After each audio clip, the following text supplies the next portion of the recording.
प्रिय विद्यार्थियों, हम लोग कृषि के प्रकारों का अध्ययन कर रहे हैं। इससे पूर्व वाली क्लास में हमने कृषि के प्रकारों के अंतर्गत भूमि की उपलब्धता के आधार पर कृषि के प्रकार और वर्षा की मात्रा के आधार पर कृषि के प्रकारों का अध्ययन किया था। अब हम उत्पादन के उद्देश्य के आधार पर कृषि के प्रकारों का अध्ययन करेंगे। उत्पादन के उद्देश्य के आधार पर देखिए, उत्पादन के उद्देश्य के आधार पर कृषि के प्रकार 3 होते हैं। पहला है निर्वहन कृषि, दूसरी है व्यापारिक कृषि और तीसरी है आदिम कृषि।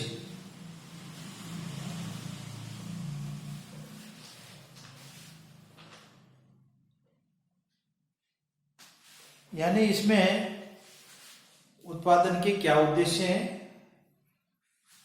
और उसमें किस प्रकार की विधियां काम में ली जाती है। तो देखिए, उत्पादन के उद्देश्य जैसे केवल एक तो जीवन निर्वाह करना हो तो अलग प्रकार कृषि का प्रकार रहेगा। इसी प्रकार से अगर जैसे उत्पादन का उद्देश्य व्यापार करना या बहुत अधिक उत्पादन करके उसको निर्यात करना है तो फिर वो कृषि व्यापारिक स्वरूप ले लेगी। और अगर केवल और भी कम उद्देश्य हो तो इस तरह से आदिम कृषि के प्रकारों के अंतर्गत हम उसे ले लेंगे। तो इस प्रकार से उत्पादन के उद्देश्य के आधार पर 3 वर्गों में कृषि को रखा जाता है। निर्वहन कृषि, तो इस प्रकार की कृषि ऐसे जनसंकुल विकासशील देशों की विशेषता है जहां जनसंख्या अधिक और कृषि योग्य भूमि कम पाई जाती है। कई देशों में कृषि भूमि का क्षेत्रफल कम नहीं है, किंतु जनसंख्या की अधिकता के कारण प्रति व्यक्ति कृषि भूमि बहुत कम है। इन देशों में कृषि प्राचीन कृषि उपकरणों से की जाती है और वैज्ञानिक विधियों तथा उर्वरकों आदि के बहुत कम प्रयोग किए जाते हैं। यानी प्रति हेक्टेयर से इसका उत्पादन अपेक्षाकृत कम होता है। इसकी प्रधान विशेषता यह है कि खेती के आकार काफ़ी छोटे छोटे होते हैं और प्रत्येक कृषक फसलों का उत्पादन स्वयं अपने परिवार के उपभोग के लिए करता है। उत्पादन कम होने से सामान्यतः विक्रय के लिए कम बच पाता है। निर्वहन मूलक कृषि में अधिकांश खाद्यान्नों का उत्पादन किया जाता है। केवल कुछ बड़े कृषक ही अपनी उपजों का कुछ भाग बेचकर धनार्जन करते हैं। इसलिए कृषक अपनी आवश्यकता की यथासंभव सभी फसलों का उत्पादन भूमि के छोटे छोटे भाग पर करते हैं। खेती के आकार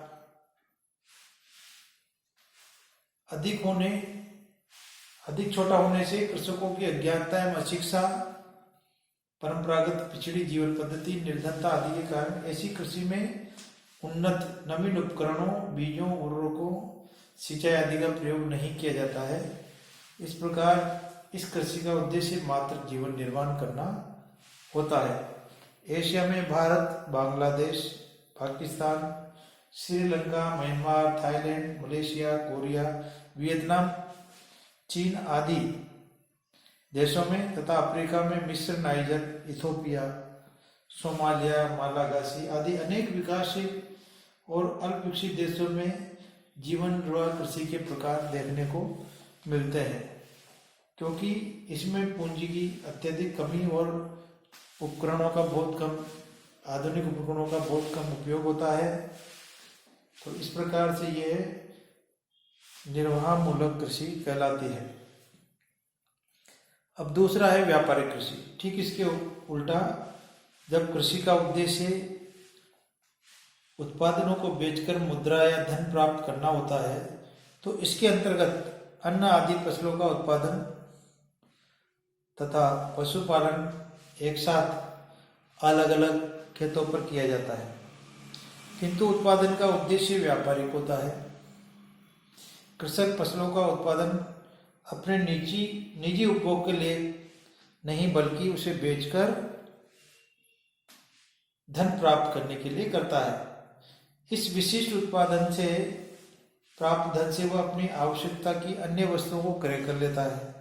इस प्रकार की कृषि विशिष्टीकृत प्रकार की होती है। व्यापारिक कृषि का प्रचलन अधिकतर विकसित देशों में, जहां कृषि सामान्यतः बड़े बड़े कृषि फार्मों पर उन्नत ढंग से की जाती है।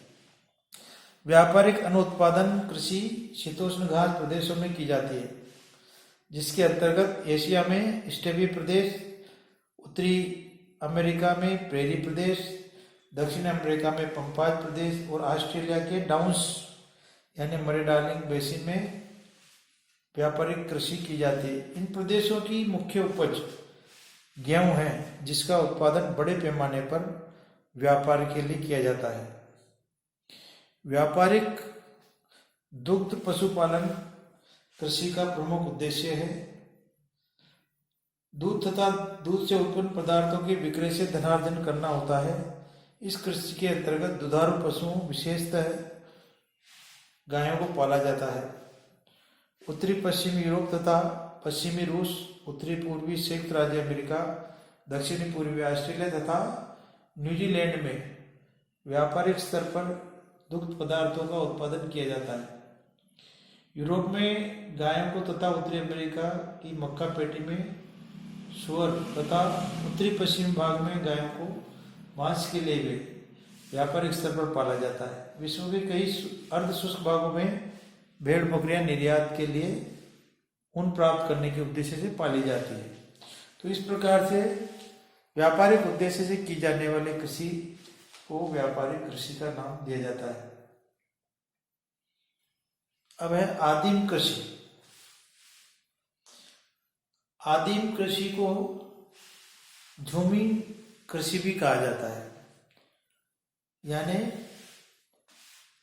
आदिम प्रकार से की जाने वाली कृषि आदिम कृषि कहलाती है, जो मुख्यतः उष्ण कटिबंधीय वन प्रदेशों में की जाती है। यह एक स्थानांतरणशील कृषि है, जिसमें थोड़े थोड़े समय के लिए यानी 1-2 वर्षों के अंतराल के लिए खेत को बदल दिया जाता है। इस कृषि पद्धति में वन प्रदेशों के किसी एक भूखंड पर वृक्षों तथा वनस्पतियों को काटकर उन्हें जला दिया जाता है, यानी वनों को साफ किया जाता है। भूमि को पुराने उपकरणों जैसे हल आदि से जुताई करके बीज बो दिया जाता है। फसल पूरी होने तक प्रकृति पर निर्भर रहा जाता है, जिसके कारण उत्पादन बहुत कम होता है। कुछ